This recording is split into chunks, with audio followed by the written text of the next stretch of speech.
ஏன் நம்மளால் பணக்காரனாக முடியல அப்படிங்கிறதுக்கு ஒரு ரொம்ப சிம்பிளான ஒரு ஆன்சர் இருக்குங்க. பக்கத்து வீட்டுக்காரன் ரொம்ப சின்னதாக ஒரு கடை போட்டிருந்தான். என்னை விடவோ என்னை விட ரொம்ப மோசமான ஒரு நிலைமையில் இருந்தான் 10 வருஷத்துக்கு முன்னாடி. அதுக்கப்புறம் தெரு மூலையில் போயிட்டு கொஞ்சம் எக்ஸ்பேண்ட் பண்ணி அந்த கடையை போட்டான். பக்கத்தில் ஒரு ஃபேன்சி ஸ்டோர் ஓப்பன் பண்ணான். 10 வருஷம் கழிச்சு இப்போ பார்த்தீங்கன்னா பெரிய பணக்காரனாக இருக்கான். கார் என்ன, பைக் என்ன, இப்படின்னு புலம்பிக்கிட்டே நம்ம என்ன பண்ணுறோம்? நம்மளோட பைக் எடுத்துக்கிட்டு ஆஃபீஸ்க்கு போய் வேலை செய்கிறோம். இந்த இடத்துல தான் ஒளிஞ்சிருக்கு இதோட answer. You are not going to get rich renting out your time. Naval Ravikant இவர் சொல்லியிருக்காரு. இது ரொம்ப அருமையான புக்கு, கண்டிப்பாக படிங்க. இதை பற்றி தனியாக ஒரு வீடியோவை நான் போடுறேன், இதெல்லாம் இன்வெஸ்டிங்க்கு நல்ல புக்ஸ் அப்படின்னு சொல்லிட்டு. ஸ்கேலபிள் வெல்த் அப்படின்னு சொல்லிட்டு ஒரு கான்செப்ட் இருக்குங்க. நீங்கள் வேலை செஞ்சுக்கிட்டே இருந்தீங்க அப்படின்னு சொன்னால், நீங்கள் ஒரு ஆளுக்கு வேலை செய்கிறீங்களே தவிர உங்களுடைய ஃபினான்ஷியல் ஸ்டேட்டஸ் எவ்வளவு தூரம் ஸ்கேல் ஆகும்? ஸ்கேல்லாம் ஆகாது. ரொம்ப முக்கியமான 5 பாயிண்ட் சொல்கிறேன். இந்த வீடியோ முழுக்க பாருங்கள். கண்டிப்பாக உங்களுக்கு இதுக்கான ஆன்சர் உங்களுக்கு கிடைக்கும். முதல் பாயிண்ட்டுங்க, மணி மைண்ட் செட் அப்படிங்கிற ஒரு பாயிண்ட் இருக்குது. அன்றைக்கி ஒரு நாள் நான் வந்து யூடியூப்பில் ஒரு வீடியோ பார்த்துட்டு இருந்தேன். ஒரு ஃபினான்ஷியல் அட்வைஸ் சொல்லிட்டு இருக்காரு. கணவனும் மனைவியும் ரொம்ப சின்ன வயசு, 2 வருஷத்தில் இன்வெஸ்ட் பண்ணி 22 லட்சம் சேர்த்துட்டாங்க. இதில் எவ்வளோ லட்சங்கிறது ரொம்ப பெரிய விஷயம் கிடையாது, சின்ன வயசு அவங்களுக்கு. அவங்களுக்கு 40 வயசுக்குள்ளார 15 கோடி டார்கெட் அப்படின்னு சொல்லிட்டு அவங்க முன்னேறிட்டு இருக்காங்க அப்படின்னு சொல்லிட்டு அந்த எக்ஸ்பர்ட் சொல்கிறாரு. கமெண்ட்டில் போய் பார்த்தா எல்லாம் உருட்டு, டே பயங்கரமான ஃப்ராடு அப்படின்னு சொல்லிட்டு பயங்கரமான அர்ச்சனை. ஏன் அப்படின்னா, இவங்களுக்கு வந்து அந்த கான்செப்ட் வந்து புரியவே புரியல. புரிஞ்சுக்கணுன்ற ஒரு இன்ட்ரெஸ்ட்டும் கிடையாது. மாதம் மாதம் 1 லட்சம் போட்டிருந்தாங்கன்னா தான் 2 வருஷத்தில் வந்து அவங்க 22 லட்சம் சேர்த்துருக்க முடியும் அப்படின்னு சொல்லிட்டு ஒருத்தர் வந்து கமெண்ட் போட்டு கிண்டல் பண்ணிட்டு இருக்காரு. அவர் சொன்னது ரொம்ப ரொம்ப சிம்பிளுங்க. அந்த எக்ஸ்பர்ட் சொன்னது, ஹஸ்பண்ட் ஒய்ஃபு 2 பேரும் சம்பாதிக்கிறாங்கன்னு சொல்கிறாங்க. ஸ்டாக் மார்க்கெட்டில் கிட்டத்தட்ட 3-4 வருஷமாக படுபயங்கரமான ரிட்டர்ன்ஸ். சில ஸ்மால் கேப் ஃபண்ட்ஸ் எடுத்துருக்கலாம், 35% வந்து ரிட்டர்ன்ஸ் கொடுத்துருக்கலாம். இது வந்து அன்சஸ்டைனபிள். இது திரும்ப வந்து 35% கொடுக்கும் அப்படிங்கிறதுக்கான எந்த விதமான உத்தரவும் கிடையாது. ஐ ஆம் negative on small cap funds, தனியாக வைங்க. ஆனால் அந்த அட்வைசர் எடுத்து கொடுத்தது ஸ்மால் கேப் ஃபண்ட்ஸாக இருக்கலாம். மாதம் மாதம் இந்த ஹஸ்பண்ட் ஒய்ஃப் 2 பேரும் சம்பாதிக்கிறாங்க, சரிங்களா? ஒரு 50,000 அவங்களால இன்வெஸ்ட் பண்ண முடிஞ்சிருக்கும், சரியா? இவங்க 2 பேரும் ஒரு 25,000 சொல்லிட்டு போடுறாங்கன்னு வச்சுக்கோங்களேன். 50,000 மாதம் மாதம் இன்வெஸ்ட் பண்ணியிருக்காங்க அப்படின்னு சொன்னால், குழந்தை குட்டி எதுவுமே கிடையாது, இன்வெஸ்ட் பண்ணுறதுக்கான ஆப்பர்ச்சுனிட்டியும் இருக்குது. அப்படின்னு பார்த்தீங்கன்னா, வெறும் 50,000 2 வருஷத்தில் சேர்த்துருந்தாங்க அப்படின்னாலே அது பயங்கரமான காம்பவுண்டிங் ஆகி ரொம்ப ஈஸியாக 22 லட்சம் சேர்ந்துருக்கும். அவங்க அடுத்தது 2 இல்லை 3 வருஷத்துக்குள்ளார 1 கோடி போயிருக்குவாங்க. இந்த கமெண்ட் பண்ணுறாங்க பார்த்தீங்களா, கமெண்ட் பண்ணிட்டு உக்காந்துக்கிட்டே இருக்கலாம். நீங்கள் வந்து ஒரு சைடு வந்து ஒரு ஒரு ஒரு வாதம் வந்து வைக்கலாம். மாதம் மாதம் வந்து எப்படிங்க 50,000 போடுறது அப்படின்னா, அவர் சொன்னது ஒரு சாம்பிள். 50,000 போட முடியலையா, நீங்களும் மாதம் மாதம் 20,000 போட்டிருந்தீங்க அப்படின்னா கூட கிட்டத்தட்ட 7 லட்சம் சேர்ந்துருக்கும் 2 வருஷத்தில். 35% எப்பவும் வராதுங்கிறத தனியாக வச்சுக்கோங்க. ஒரு சூப்பரான அப்ஸ்விங்கில் அவங்க பார்ட்டிசிபேட் பண்ணியிருக்காங்க. சும்மா வெளியில் உட்காந்துட்டு கமெண்ட் பண்ணுறவங்க கமெண்ட் பண்ணிகிட்டே தான் இருப்பாங்க. இந்த வெல்த் மைண்ட் செட் அப்படிங்கிறது இருக்குது இல்லையா, சில பேருக்கு வர்றதுக்கு ரொம்ப டைம் எடுக்கும். 40, 45 வயசு, 50 வயசில் தான் வரும். சிலருக்கு கடைசி வரைக்கும் வராமையே போய் செத்து போயிடுவாங்க. ஸோ ரொம்ப ஹார்ஷாக இருக்கலாம்னு சொல்லிட்டு நீங்கள் நினைக்கலாம். பட் இதுதான் வந்து நிஜம். முதல்ல வெல்த் மைண்ட் செட் வேணும். இந்த பைசா எப்படி சேர்த்துருப்பாங்க அவங்க அப்படிங்கிறத முதல்ல யோசிங்க. யோசிச்சுட்டு நம்மளால் என்ன செய்ய முடியும் நம்மளோட சைடில் இருந்து அப்படிங்கிறத நீங்கள் யோசிச்சிங்கன்னு வச்சுக்கோங்களேன், கண்டிப்பாக யாராக இருந்தாலும் பணத்தை கண்டிப்பாக சேர்க்க முடியும். 2வது பாயிண்ட், எனக்கு எதுக்கு பைசா, நான் ஏன் இன்வெஸ்ட் பண்ணணும்? நம்ம காலைல வந்து ஏந்திரிக்கிறோம், பல் விளக்குறோம், போய் ஷேவ் பண்ணுறோம். ஷேவிங் க்ரீம் பாருங்கள், சோப் பாருங்கள், சானிட்டரி வேர் பாருங்கள், பைக்கு, காரு, ஃபுட்டு, நம்ம யூஸ் பண்ணுற தாபர் மாதிரி எஃப்எம்சிஜி, யூஸ் பண்ணுற எலக்ட்ரானிக்ஸ், ஃபோனு, சினிமா போகிறோம், இதே மாதிரி என்டர்டெயின்மெண்ட் போகிறோம், ஒண்டர்லா போகிறோம், பிளாக் தண்டர் போகிறோம். இது எல்லாமே எந்த அளவுக்கு இன்ஃப்ளேட் ஆகும் அப்படின்னு யோசிங்க. இது எல்லாமே வந்து ஒரு கம்பெனி அவன் வச்சு நடத்துகிறான், சரிங்களா? அவனுக்கு லாபம் பார்க்கறதுக்கு 12%, 15% அவன் முன்னேறிட்டே இருப்பான். அது நம்ம தலையில் தான் விழும். இதுதான் இன்ஃப்ளேஷன். இதை முதல்ல வந்து மைண்டில் வந்து நிறுத்திக்கோங்க. இதை நிறுத்தினீங்க அப்படின்னு சொன்னால் உங்களால் கிளியராக பிளான் பண்ண முடியும். நம்ம என்ன செய்கிறோம் அப்படின்னு சொன்னால், 3வது பாயிண்ட், முக்கியமான பாயிண்ட், நம்ம பிளான் பண்ணணும். பிளானிங்கில் நம்மோட ஃபேமிலியோடைய ஹெல்ப்பு கண்டிப்பாக தேவைங்க. ஸோ அவங்களுக்கு வந்து இதை நீங்கள் புரிய வச்சிட்டீங்க அப்படின்னு சொன்னால் மட்டும்தான் உங்களாலே சேர்க்க முடியும். இதை பற்றி நான் தனியாக ஒரு வீடியோ போட்டிருக்கேன், லிங்க் பண்ணுறேன், நீங்கள் போய் பாருங்கள். அதாவது எனக்கு எவ்வளோ எமர்ஜென்சி ஃபண்ட்ஸ் எவ்வளோ தேவை, குழந்தைங்களோட எஜுகேஷன் கண்டிப்பாக தேவை. உங்களுக்கு எல்லாருக்கும் ஒருத்தருக்கு ஒரு கோல் இருக்கும். குழந்தைங்களோட எஜுகேஷனுக்கு எவ்வளோ தேவை. வருஷம் வருஷம் நான் வந்து ஒரு வெக்கேஷன் போகிறேன். ஏன்டா வெக்கேஷனுக்கெல்லாம் வந்து நான் பிளான் பண்ணுவேன், கண்டிப்பாக பிளான் பண்ணணும். அப்போ தான் உங்களுக்கு தெரியும் எந்த அளவுக்கு இன்ஃப்ளேஷன் வந்து இருக்குது அப்படின்னு சொல்லிட்டு. ரிட்டையர்மெண்ட்டுங்கிறதுலாம் வந்து ஒரு நான் நெகோஷியபிள் கோல். ஸோ இது எல்லாத்தையும் வந்து பிளான் பண்ணிக்கோங்க. இது எல்லாத்தையும் முதல்ல வந்து ஒரு சின்ன பீஸ் ஆஃப் பேப்பரில் எழுதுங்க. சரிங்களா? இது எழுதுனீங்கன்னா உங்களுக்கு கிளியராக தெரியும். ஏன்டா எனக்கு வந்து மாதம் மாதம் வந்து சுத்தமாக எனக்கு கையிலேயே நிற்க மாட்டேங்குது அப்படின்னா, நீங்கள் பிளான் பண்ணிங்கன்னா தான் பாஸ் கையில் நிற்கும். எனக்கு வந்து இங்கே கிரெடிட் கார்டு அங்கே ஸ்வைப் பண்ணுறேன், இங்கே கடன் வாங்குறேன் அப்படின்னா கடன் வாங்கிட்டே தான் இருப்பீங்க. முதல்ல எழுதி பாருங்கள். எந்தெந்த இடத்துல வந்து உங்களுக்கு லீக்கேஜ் அப்படிங்கிறதே முதல்ல நமக்கு தெரியாது. எல்லா இடத்துலையும் கிரெடிட் கார்டை ஸ்வைப் பண்ணுவாங்க பாஸ். சினிமா போவாங்க, எல்லா இடத்துலையுமே வந்து இஷ்டத்துக்கு வந்து கடன் வாங்கி செலவு பண்ணுவாங்க. ஆனால் வந்து இந்த மாதிரி வீடியோக்குள்ளார ஓடி வந்து கமெண்ட் பண்ணுறது, கையில் காசே நிற்க மாட்டேங்குது, எங்கேயும் இன்வெஸ்ட் பண்ணுறது. இவர் பாருங்க, நான் வந்து வாங்குறது 50,000 வாங்குறேன், கையில் ஒரு நயா பைசா நிற்க மாட்டேங்குது, 20ஆம் தேதிக்கு மேலே வந்து எல்லாம் நான் வந்து கடன் வாங்கி தான் வந்து நான் என்னால் பண்ண முடியுது அப்படின்றாங்க. பிளானிங் சொல்லிட்டு கிளியராக எழுத ஆரம்பிச்சிங்கன்னு வச்சுக்கோங்களேன், எந்த இடத்துல லீக்கேஜ் அப்படிங்கிறது தெரியும். ஓகேவா? இதோட குட் எக்ஸாம்பிள் நம்மளோட தாத்தா பாட்டி அப்பா அம்மா தான். அவங்க கிளியராக பிளான் பண்ணாங்க. பிளான் பண்ணிவிட்டு இவ்வளவு சம்பளம் வருது, இவ்வளோ நான் செலவு பண்ணுறேன் அப்படிங்கிறதுக்கு கரெக்டாக அவங்களால மேட்ச் பண்ண முடிஞ்சிருக்கு. நம்ம என்ன பண்ணுறோன்னா, அவங்க மாதிரி நம்ம பண்ணுறது கிடையாது, ஸ்வைப் பண்ணி வேஸ்ட் மட்டும் பண்ணுறோம். ஆனால் அவங்க மாதிரியே டிப்பிக்கலாக எடுத்துகிட்டு போயிட்டு எஃப்டியில் போடுறோம். சரியா? எஃப்டியில் இபிஎஃப் மட்டுமே நமக்கு போதுமா அப்படின்னா, இதுதான் 4வது point. How you reach your goal அப்படிங்கிறது ரொம்ப முக்கியமான விஷயம். ஏன்டா நீ வந்து இன்வெஸ்ட் பண்ண சொல்கிற, ஸ்டாக் மார்க்கெட்டில் போட சொல்கிற, மியூச்சுவல் ஃபண்டில் போட சொல்கிற, நான் சுற்றி பார்க்குறேனே. எனக்கு தெரிஞ்சு வந்து பெரிய அளவுக்கு வந்து பைசா பார்த்தவங்க, ஸ்டாக் மார்க்கெட்டில் பைசா பார்த்தவங்க யாருமே கிடையாது. எனக்கு எப்படி நம்பிக்கை வரும்? ஆனால் வந்து இன்வெஸ்ட் பண்ணி, லேண்டில் இன்வெஸ்ட் பண்ணி, வீட்டில் இன்வெஸ்ட் பண்ணி வந்து பெரிய ஆள் ஆயிருக்காங்க அப்படிங்கிறது மட்டும் வந்து ஒரு பாயிண்ட்டாக சொல்லுவாங்க. இது வந்து ஒரு வேலிடான நேச்சுரலான பாயிண்ட் தான்.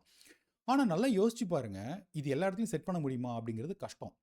50 வருஷத்துக்கு முன்னாடி, இல்லை 30 வருஷத்துக்கு முன்னாடி கூட பார்த்தீங்கன்னா, வீட்லேயே தான் குழந்தை பெற்றுக்கிட்டாங்க. நாம் இப்போ என்ன பண்ணுறோம், வீட்டில் வந்து பார்க்குறோமா என்ன? ஹாஸ்பிட்டல் போகிறோம்ல, சி செக்ஷனோ எதாக இருந்தாலும் வந்து டாக்டர் என்ன சொல்கிறாங்களோ அதை நம்ம அப்படியே கேட்டுட்டு நம்ம பண்ணுறோமா இல்லையா? ஸோ மார்க்கெட்டில் இறங்காத அப்படின்னு சொல்லிட்டு ஒரு பொதுவாக சொல்கிறவங்க எல்லாருமே வந்து சுற்றி நடக்கிறது என்னங்கிறத மட்டும் பார்க்குறாங்க. ட்ரேடிங் பண்ணாத, எஃப்என்டோ பண்ணாத, ஸ்டாக் டிப்ஸ்லாம் வாங்காத அப்படின்னு சொல்லிட்டு நீங்கள் சொன்னீங்கன்னா அது வந்து நியாயம். ஆனால் பொதுவாக யாருமே நான் பார்த்து யாருமே முன்னேறல அப்படிங்கிறது வந்து விஷயம் கிடையாது. நமக்கு வந்து ஒரு மாதிரி நம்ம வந்து கிணத்து தவளையாகவே நம்ம இருந்துட்டோம். So we need to know what is right and what is wrong. சரிங்களா? ஸோ அமெரிக்கா மாதிரியான பெரிய பெரிய கண்ட்ரீஸில் பார்த்தீங்கன்னா கிட்டத்தட்ட 40% ஆஃப் பீப்புள் வந்து ஸ்டாக் மார்க்கெட்டுக்குள்ளார வந்து இன்வெஸ்ட் பண்ணுறாங்க. நம்மோட ஊரில் பார்த்தீங்கன்னா 100க்கு வெறும் 4% தான் வந்து மார்க்கெட்டில் இன்வெஸ்ட் பண்ணுறாங்க. ஸோ நம்மோட ஹெல்த் கேர் வந்து இம்ப்ரூவ் ஆகுது, பொருளாதாரம் வந்து முன்னேறுது அப்படின்னு சொன்னால் பைசா எல்லாமே ஸ்டாக் மார்க்கெட்டுக்கு வருது, தவிர்க்கவே முடியாது. அமெரிக்காவில் 401 பிளான் சொல்லிட்டு ஒன்று கொண்டு வந்தாங்க 80ஸில். அது மிகப்பெரிய மாற்றம். நம்ம ஊர்லேயும் என்பிஎஸ்ங்கிறது வந்துருச்சு. ஸோ இபிஎஃப்லேயும் பார்த்தீங்கன்னு வச்சுக்கோங்களேன், அதுவும் வந்து ஸ்டாக் மார்க்கெட்டில் ஒரு கணிசமான தொகை வந்து மார்க்கெட்டுக்கு போகுது. இதெல்லாம் வந்து கொஞ்சம் படிச்சிங்க அப்படின்னா எது சேஃப் இல்லைங்கிறது ரொம்ப நல்லா தெரிஞ்சிருங்க. நீங்கள் இதே வந்து 15 வருஷம் இபிஎஃப்ல லாக் பண்ணி வந்து நீங்கள் பைசா போடுறீங்க. இதில் வந்து கொஞ்சம் ஸ்டாக் மார்க்கெட்டுக்கு போகுதுங்கிறதும் நீங்கள் வந்து படித்து பாருங்கள். எவ்வளோ தைரியமாக நீங்கள் போடுறீங்க. ஏன்னா சாவரின் கேரண்டி. இதே மாதிரியே இந்தியா இன்னும் வந்து 15 வருஷம் கழிச்சும் வந்து இதே மாதிரி நல்ல நிலைமையில் இருக்கும் அப்படிங்கிறது உங்களுக்கு நல்லா தெரியும் பொழுது மியூச்சுவல் ஃபண்டில் போட்டால் தப்பு இல்லைங்க. மனம் இருந்தால் மார்க்கம் உண்டு. இது எல்லாமே எனக்கு புரிஞ்சு போச்சுப்பா, எங்கேருந்து நான் ஆரம்பிக்கிறது அப்படின்னீங்கன்னா, எல்லாருக்குமே எக்ஸைட்மெண்ட் தேவை. பயங்கரமான எக்ஸைட்மெண்ட்டு. போய் ஸ்டாக்ஸில் போடணும், உடனே பெரிய ஆள் ஆடணும். ஒரு 4 டிப்பு எல்லாருக்கிட்டையும் போய் வாங்குவோம். ப்ரோ 2 ஸ்டாக் சொல்லுங்கள் ப்ரோ அப்படின்வாங்க. இது வரைக்கும் நான் இன்வெஸ்ட் பண்ண இவ்வளோ வருஷத்துக்குமே நான் வந்து ஒருத்தர்கிட்ட கூட ஸ்டாக் டிப் கேட்டது கிடையாது. அது வந்து என்னோடய ஈகோவாகவும் இருக்கலாம், but it has work for me. நீங்கள் போய் நான் நிறைய பேரை பார்த்துருக்கேன். போயிட்டு வந்து சேட்டில் கேட்குறாங்க, ஒருத்தரோட கமெண்ட்டில் போய் கேட்குறாங்க. அதே எடுத்துகிட்டு போயிட்டு வந்து இன்னொரு குரூப்பில் போயிட்டு ஒரு 4 ஸ்டாக் போட்டு இது வந்து வாங்கலாமா அப்படின்வாங்க. பட் இதெல்லாம் தேவையே இல்லைங்க. இனிஷியல் டேஸில் வந்து இந்த ஒரு கிக் உங்களுக்கு வந்து தேவைப்பட்டுக்கிட்டே இருக்கும். எல்லாருக்குமே நார்மலான ஒரு சவுத் இண்டியன் மீல்ஸ் போதும். உடம்புக்கு வந்து பிரச்சனை இல்லாமல் வந்து ஒரு மீல்ஸ் போதும். ஆனா, நமக்கு வந்து பாஸ்தா வேணும், பர்கர் வேணும் அப்படிங்கிறது வந்து ஒரு ஒன்ஸ் இன் அ வைல் நீங்க வந்து பண்ணீங்கன்னா ஓகே. நீங்க இத தொடர்ந்து இதே ஒரு 4 வருஷம், 5 வருஷம் பண்ணிட்டு இருந்தீங்கன்னா, உடம்பு கெட்டு போகும். 5 வருஷம் கழிச்சு ஹெல்த் ஸ்பாயில் ஆகும். போயிட்டு ஒரு டாக்டர போய் பார்க்குற மாரி தான் இருக்கும். So, keep it very, very simple. ஆ எப்படி நான் ஆரம்பிக்கிறது அப்படின்னா, நீங்க ஒரு யங்ஸ்டர் அப்படின்னா, எதுவுமே பண்ண வேண்டாங்க. உங்களுடைய சேலரியிலிருந்து ஒரு 20% ஆஃப் யுவர் சேவிங் எடுத்துட்டு போயிட்டு ஈக்விட்டியில போடுங்க. அவ்வளோதான். இது நீங்க தொடர்ந்து 20 வருஷம் போடணும். இப்போ ரூ. 1,00,000 சம்பளம் அப்படின்னா, 20,000 மினிமம் நீங்க இன்வெஸ்ட் பண்ணணும். உங்க சம்பளம் 10,000 அப்படின்னா, ரூ. 2,000 கண்டிப்பா இன்வெஸ்ட் பண்ணணும். ஏன்டா 10,000த்துல போய் ரூ. 2,000 வந்து இன்வெஸ்ட் பண்ண சொல்றியே, இதெல்லாம் வந்து அநியாயமா இல்லையா? அப்படின்னு கேட்கலாம். ஆனா, நீங்க இப்போ ஆரம்பிக்கலாங்க. ஸோ 10,000 சம்பளம் வாங்குறீங்க. ஒரு ரூ. 500 போடுங்க, இல்ல ரூ. 1,000 போடுங்க. கண்டிப்பா போடுங்க. ஸோ இனிஷியல் டேஸில் உங்களுக்கு வந்து பிக்கல் பிடுங்கல் எதுவும் இருக்காது, குழந்தை குட்டி எதுவுமே இருக்காது. நீங்கள் இப்போலேருந்தே ஆரம்பிச்சிட்டிங்கன்னா அது ஒரு ஹேபிட் ஆகும். தொடர்ந்து 20 வருஷம் நீங்கள் 20% ஆஃப் யுவர் சேலரி போட்டிங்கன்னா உங்கள் ரிட்டையர்மெண்ட்டை பற்றி நீங்கள் யோசிக்கவே வேண்டாம். கம்ப்ளீட்டாக மறந்துடலாம். ஸோ இப்போ நீங்கள் வந்து நான் இன்வெஸ்ட் பண்ண வந்து நான் நிறுத்திட்டேன், நான் வந்து மறந்துட்டேன், ஆர் எனக்கு தெரியும், இல்லை பயந்துட்டேன், 40 வயசு ஆகுது, இல்லை 35 வயசு ஆகுது அப்படின்னு சொன்னால், இப்போ நான் என்ன பண்ணணும் அப்படின்னா, உங்ககிட்ட டைம் முடிஞ்சு போச்சு பாஸ், டைம் இல்லை. 20% 10,000 5,000 போட்டுலாம் வந்து உங்களால் எதுவுமே பண்ண முடியாது. எவ்வளோ இன்வெஸ்ட் பண்ண முடியுமோ அவ்வளோ இன்வெஸ்ட் பண்ணால் தான் உங்களால் சஸ்டெயின் பண்ண முடியும். ஸோ ஈக்விட்டி ஃபண்ட்ஸ் அப்படின்னா இதில் நான் என்னென்னலாம் வந்து ஃபண்ட்ஸ் வாங்கலாம் அப்படின்னா, நான் தனியாக ஒரு எனக்கு பிடிச்ச நல்ல ஈக்விட்டி ஃபண்ட்ஸ் பற்றி நான் வந்து ஒரு வீடியோ போட்டிருக்கேன். ஐ பட்டன் ப்ரெஸ் பண்ணி பாருங்கள். இதில் நீங்கள் ரேண்டமாக எடுத்தீங்கன்னா கூட வந்து you may not go really ராங்குங்க. Just keep on investing. ஆனால் இதுக்கு வந்து பயங்கரமான மனத்திடம் வேணும். இப்போ நீங்கள் வந்து ரூ. 1,00,000 அப்படின்னா 1,00,000லேருந்து ஒரு 20% இறங்கும்போது வந்து பெருசாக வந்து பயம் இருக்காது. பட் நீங்கள் இந்த இன்வெஸ்டிங் ஜேர்னியில் நீங்கள் போக போக 10 லட்சத்துலேருந்து 8 லட்சம் ஆகும். 1 கோடியிலேருந்து 80 லட்சத்துக்கு போகும். 10 கோடியிலேருந்து 8 கோடிக்கு போகும். 10 கோடியிலேருந்து 8 கோடி போகும்போது உங்களுக்கு பயம் இருக்காது, சுத்தமாக பயம் இருக்காது. ஆனால் நீங்கள் 2 கோடி ரூபா லாஸ் பண்ணியிருப்பீங்க. ஏன் பயம் இருக்காது அப்படின்னா, இந்த up down up down up down இருக்குது பார்த்தீங்களா, இது வந்து உங்களை காப்பாற்றிடும். அதாவது நீங்கள் வந்து மார்க்கெட் விட்டு வெளில போகாமல் நீங்கள் வந்து if you stick for so many years அப்படின்னு சொன்னால் நீங்கள் கண்டிப்பாக பைசா பண்ண முடியும். திரும்ப நான் சொன்னதை வந்து யோசிச்சு பாருங்கள். பக்கத்து வீட்டு ஆள் வந்து பெரிய பணக்காரன் ஆயிருக்கான் அப்படின்னு சொன்னால் அதோட காரணம் என்னென்னா, அவன் பிஸ்னஸ் ஆரம்பிச்சிருக்கான். உங்களால் பிஸ்னஸ் ஆரம்பிக்க முடியுமான்னு பாருங்கள். உங்களால் பிஸ்னஸ்லாம் செய்ய முடியாது அப்படின்னு சொன்னால், இந்தியாவில் பெஸ்ட் பிஸ்னஸஸ் சுற்றி சுற்றி எல்லா இடத்துலையும் வந்து உங்களால் பார்க்க முடியும். நீங்களே போய் பண்ணணுமா அப்படின்னா பண்ணக்கூடாது. அதுக்கும் நான் தனியாக போட்டிருக்கேன்.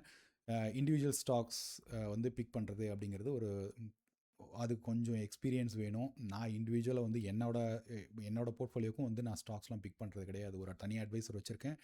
என்னோட ரிஸ்க் அப்டேட்டுக்கு ஏற்ற மாதிரி நான் இன்வெஸ்ட் பண்ணிகிட்ருக்கேன். You just pick good mutual funds. ஒன்றுமே புரியலையா, எடுத்து ஒரு இண்டெக்ஸ் ஃபண்டில் ஒரு முதல் வருஷம் போட ஆரம்பிங்க. 2வது வருஷம் 3வது வருஷம் படிக்க படிக்க படிக்க உங்களுக்கு தெரிஞ்சிடும். Keep it simple. இந்த எஸ்டபிள்யூபி அது இது இந்த இதெல்லாம் டிப்ஸ்லாம் கொடுக்குறதெல்லாம் வந்து தயவுசெய்து நிறுத்திடுங்க. நீங்கள் இந்த மாதிரி வந்து டிப்ஸ் மூலமாக நீங்கள் போகிறீங்க அப்படின்னு சொன்னால், ஒரு சின்ன சாம்பிள் சொல்கிறேன். என்னோட போர்ட்ஃபோலியோவில் நான் ஜென்ரலாக இண்டிவிஜுவல் ஸ்டாக்ஸ் பற்றி நான் பேசுகிறது கிடையாது. ப்ரோ என்கிட்ட ஒரு ரெண்டு ஸ்டாக் டிப் கொடுங்க ப்ரோ அப்படின்னு கேட்குறாங்கன்னு வச்சுக்கோங்களேன். நான் ஒரு ரேண்டமாக சொல்லுவேன், கன்சம்ஷன் சூப்பராக போகும்பா, நீ வந்து விஐபியும் பிவிஆர் ஐநாக்ஸும் வாங்கிக்கோ அப்படின்னு சொல்லிட்டு நான் ஒரு 3 வருஷத்துக்கு முன்னாடி சொல்லியிருந்தேன்னு வச்சுக்கோங்களேன். நீங்கள் ரெண்டுலேயும் 1 லட்சம் போட்டிருந்தீங்கன்னா இப்போ ரெண்டுமே 50,000 கிட்டத்தட்ட ஆயிருக்கும். கிட்டத்தட்ட அது வந்து பயங்கரமான ஃபால். தெரிஞ்சே தான் நான் வாங்குறேன்னா இல்லை. ஆனால் நான் இன்னொரு ஒரு ஸ்டாக் ஒன்று வாங்கினேன், விஐ டெக் வெபாக். அது நான் வாங்கினதுலேருந்து கிட்டத்தட்ட 6 மடங்கு ஏறி இருக்கு. நான் உங்களுக்கு சொல்கிற ஸ்டாக்கு 6 மடங்கு ஏறுமா இல்லை பாதியாக கீழே இறங்குமா அப்படிங்கிறது வந்து யாருக்குமே தெரியாது. இது எனக்கு என்னோட ரிஸ்க் அப்டேட்டுக்கு ஏற்ற மாதிரி நான் வாங்குகிறேன். ஸோ எனக்குன்னு ஒரு போர்ட்ஃபோலியோ இருக்குது. சரி பாஸ், அந்த போர்ட்ஃபோலியோ நான் அப்படியே என்கிட்ட கொடுங்க அப்படின்னா, அந்த போர்ட்ஃபோலியோ என்ன அப்படிங்கிறது வந்து என்னோட அட்வைசர் வந்து he will do the risk management. சரிங்களா? ரிஸ்க் டாலரன்ஸ் என்னங்கிறத பார்த்துட்டு எனக்கு வந்து ஒரு போர்ட்ஃபோலியோ கொடுக்குறாருன்னா, உங்களுக்கு அதே போர்ட்ஃபோலியோ கரெக்டாக உட்காருமா அப்படிங்கிறது தெரியாது. Simple. Avoid tips. Completely avoid. சரிங்களா? ஒரு ஸ்டாக் ஒரு மியூச்சுவல் ஃபண்ட்ஸில் ஆரம்பிச்சுட்டு 2 இயர்ஸ் 3 இயர்ஸ் 4 இயர் ஆகிட்டு அதுக்கப்புறம் ஒரு சின்னதாக ஒரு போர்ட்ஃபோலியோ ஒன்று ஆரம்பிங்க. சரிங்களா? உங்களுடைய மொத்த போர்ட்ஃபோலியோலேயே வந்து ஒரு 10% ஆரம்பிங்க.